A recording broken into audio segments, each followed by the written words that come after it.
Let's start today's show off by talking about the possibility of the Browns trading Dorian Thompson-Robinson, as this has been the trending topic/idea ever since Cleveland signed Tyler Huntley to their roster. So, as things stand, the Browns currently have 4 quarterbacks on the roster: Deshaun Watson, Jameis Winston, Dorian Thompson-Robinson, and Tyler Huntley. So, are we going to see the Browns trade DTR, as he kind of appears to be the odd man out, after adding Tyler Huntley? Let me start by saying I don't think the Browns signed Tyler Huntley just to be a camp arm, just to have a 4th guy to help run some of the drills. If that was the case, there are much cheaper options to go down, right?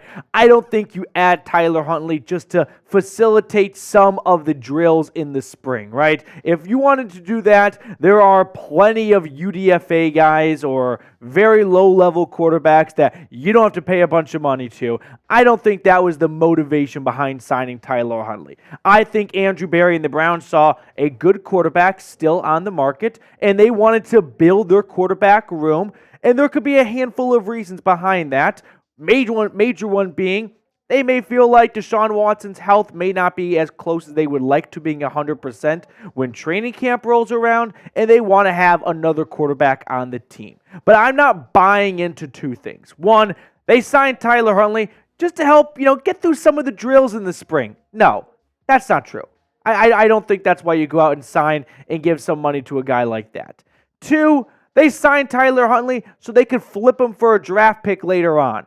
They may do that, right? They did that with Josh Dobbs. But the plan when they signed Josh Dobbs was, now here's a guy we can trade for a 5th in a few months.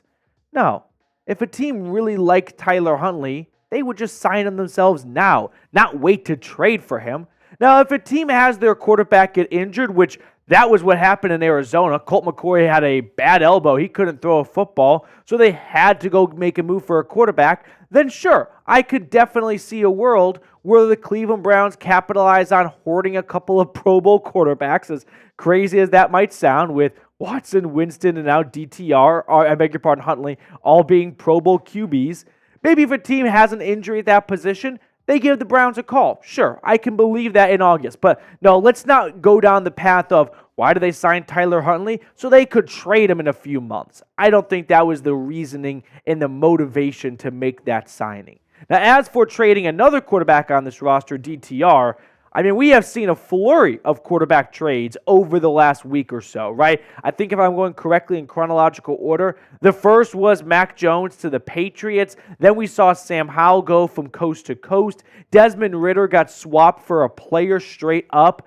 Kenny Pickett, he went across the state. He is now in his hometown-ish of Philadelphia with the Eagles. And most recently, in a bit of a surprising trade in terms of compensation, Justin Fields to the Steelers for just a 6th-round pick that could escalate to a 4th if Fields plays 51% of the snaps. So there's no doubt that we have seen a lot of quarterbacks get moved. And if another team feels like the Browns are hoarding and hogging too many good quarterbacks, maybe the odd man out would be DTR. And I think if there were to be a trade over the next few weeks, DTR would be the most likely and, to be honest with you guys, only feasible trade candidate. You're not trading Deshaun. You're not trading Jameis Winston. You're not trading Huntley after you just signed him.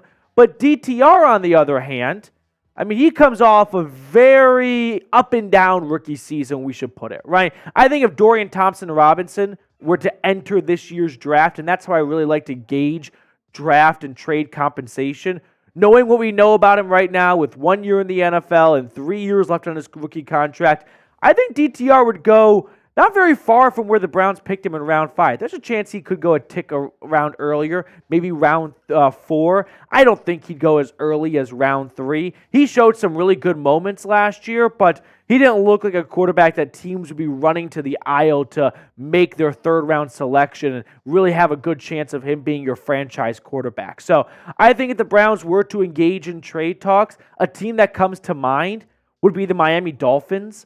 I was looking at their roster. Mike White and Skylar Thompson are the 2 backups behind Tua. Tua is a guy that unfortunately has been known to miss time due to injuries, and neither of those backups put a ton of confidence in me, where I don't think it'd be a bad idea for Miami to pursue a bigger competition at the backup quarterback position. So How about just getting the draft pick back for what you traded for or what you used to get DTR? Maybe you can get a 4th rounder out of him. A lot of teams, though, may be willing to just wait until the draft and use their own 4th round pick on a QB. But if they don't like a guy in that spot, maybe the Browns could get a 5th rounder or a 4th rounder out of DTR. But I think there is a real chance the Browns do trade DTR with them having 4 quarterbacks on the roster. But I don't think the reasoning behind the Huntley signing was to spark a trade, whether it's Huntley himself or another quarterback. I just think the Browns probably learned a little bit from last year of we should value our backup quarterbacks because we started 5 different guys last year. May not be a bad idea to have more than just 1 to 2 good quarterbacks. So I think that was the ultimate motivation behind this signing. Don't read into it too much of they signed Huntley to be a camp arm. I don't buy that. They signed Huntley to trade him in a few months. I don't buy that. I think they saw a good quarterback in Tyler Huntley still on the market.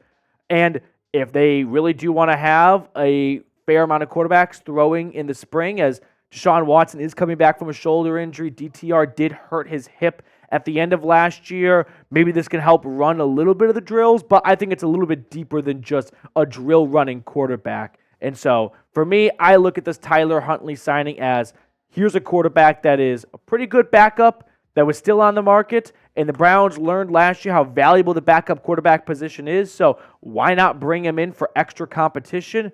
And then as for the idea of trading DTR, I don't think it's a 0% chance, and I think a team like the Dolphins could be a candidate to make a call for Dorian Thompson-Robinson, and if injuries pop up in training camp, that's when we see a trade could go down. But for the time being, I think the Browns plan on keeping all 4 quarterbacks into August.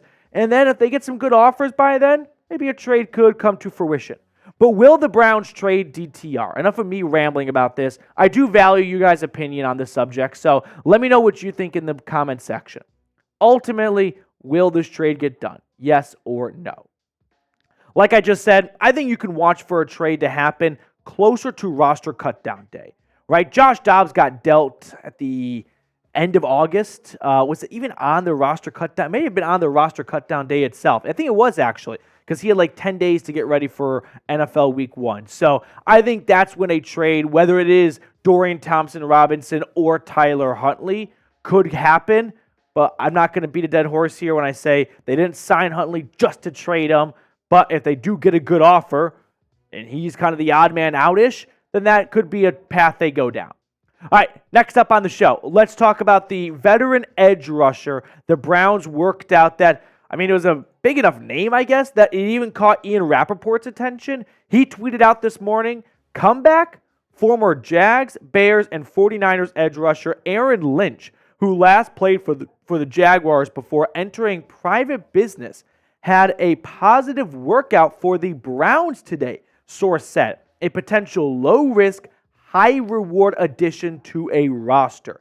So I'm not really sure how much Aaron Lynch's agent paid Ian Rapoport to tweet this out, because I feel like we are really gaslighting a guy that hasn't played since 2020. But sure, let's kick the tires on the former 5th-round pick out of South Florida, who, per his Wikipedia, was born in Cleveland. He went to high school in Florida, so I'm not really sure how big of a connection he has to Northeast Ohio still. He last played in the NFL in 2020. I couldn't really find what this private business he entered in, but I don't think it's very relevant. The last season he did play, though, in 2020 with Jacksonville, played half the year, 6 tackles, and 1 sack. So when Ian Rapoport says low risk, high reward, how high reward is it, honestly? That's where I'm questioning how much this tweet was paid to be sent on.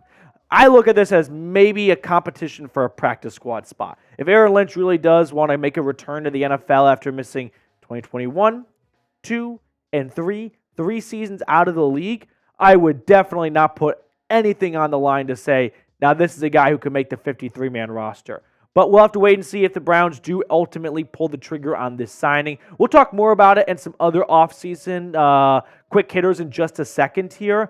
But we do have what I would call barbecue boat season coming up, right? The weather is starting to turn a corner. It's beginning to warm up soon. I know spring up in the north is not always the kindest, but if you are looking to get what I think is a really cool Browns USA themed t-shirt for just $14, go to chatsports.com/BrownsUSA. I always struggle with finding good green gear for St. Patrick's Day because there's just not a lot of green in my closet. But if you want to have a bird that kills, or two stones that kill, one, I'm just butchering this, one bird to kill two stones, and you want to get some Browns gear and some 4th of July, Memorial Day, Weekend on the Lake shirts like this, go to chatsports.com/BrownsUSA. So let's get to know Aaron Lynch a little bit better. In his career, he's got 21 sacks. It's not bad numbers by any stretch, but I'm looking at Aaron Lynch's stats right now, and like I said, he entered the league in 2014, and his season high in sacks was his second year, 6.5. So sure, I guess he does have a decently high reward caliber to him, but that was also 9 years ago. I'm not really sure if that level of play is still in him. When you look at the Browns' defensive line, they're pretty set at edge rusher.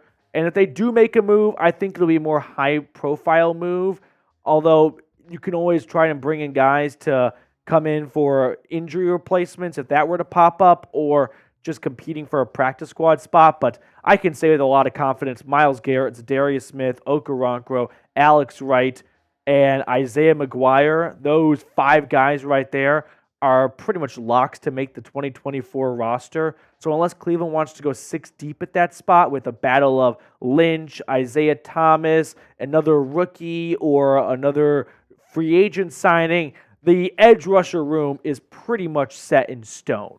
Now, there is something to Andrew Berry having a bit of an affinity for using the defensive line position specifically as a second chance location.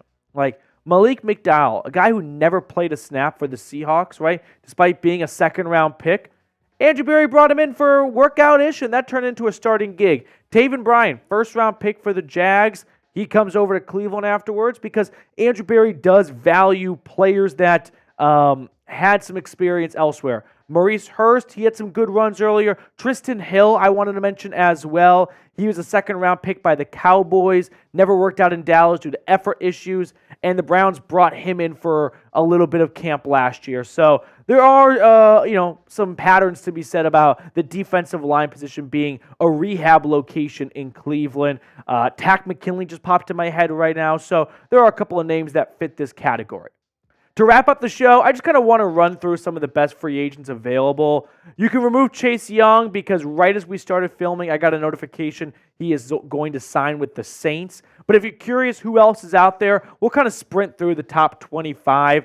I don't think the Browns are going to be in the market for really any of these guys, but it wouldn't blow my mind if Andrew Berry decides, F it, let's get better, because why not? That tends to be the mantra for him in the offseason, to not just settle for what you have, but to always look to improve in every single room. J.K. Dobbins could be an interesting signing.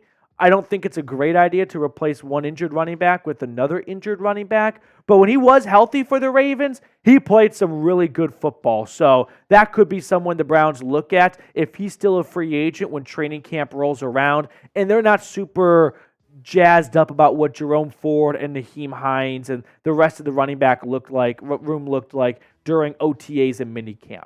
Also, the Browns themselves announced which picks they have, and I know this might seem like not new information, but until you get the compensatory picks in, you don't know the exact pick number in each round you have, and a lot of mock draft websites are wildly inaccurate when it comes to which picks teams have, because they lose track when you get trades like Deion Jones for a 6th and a 7th. Which 6? Because they made another trade for a 6th-round pick. So here are the Browns' 2024 draft picks. Round 2, 54, round 3, round 5, round 6, round 7. So 5 picks altogether. Maybe the Browns look to trade back from round 2 and stockpile another 3rd and a 4th. They did that when the Martin Emerson trade went down. So just keep an eye on that. But for now, here are the draft picks going into the NFL draft. All right, to wrap up the show, give me a March Madness bold take. Producer Colin, if you've got one off the top of your head, feel free to rip it off. My bold take is there always seems to be one seed that loses to an 8 or 9. I think that's UNC this year. It's not a new opinion to say they are the weakest of the 4-1 seeds, but I don't think UNC is destined for a long run. And I think NC State goes all the way to the Sweet 16. Okay. Whenever you get a team that goes on an unimaginable run to win their conference tournament, to somehow sneak in, I feel like they're good for a few more wins. And that's NC State. They are one of the hottest teams. So give me NC State to the Sweet 16, and UNC loses to an 8 or 9 the next round. Interesting. What do you got? I got, as my Cinderella making the Sweet 16, I'm going with McNeese Cowboys. Ooh, I like it. Yeah, I like it. They're going to be a heavily betted 12 versus 5 matchup. I don't like how everyone likes it, though. I know. That tends to be the worst, when everyone's in on it. I know. And I've already wrote it in pen. I'm obviously saying it now, so Yeah. I'm sticking with it. It's on air, dude. It is. You'll get fired if you change your mind. Right, exactly. I also pick Houston will face either. Actually, you know what? I'm just going to say this. Houston will face Texas Tech in the Elite Eight. I'm going to call that matchup. Okay. I think Texas Tech Big 12 showdown. Playoff round. I like it. That's I going like to be my it. other bold prediction. All right, let's pick a card to wrap up the show. Mr. Brown, what would you like to go with today? 3 Pro Bowl QBs, 3 diamonds. Just 3 diamonds? All right, I like it. I like it. Yeah, I told Colin before we started filming, the Browns have 3 Pro Bowl quarterbacks on this team, and he couldn't believe me. Sure. No, it was Colin who was like, wait a minute, that's a lot of Pro Bowl guys right there. I'm going to go with the Jack of Spades. 9 of diamonds. 9 of diamonds. I don't think we get a lot of 9s. All right, we will sign off. Let you guys get back to the rest of your Monday. Go Brownies. Till next time.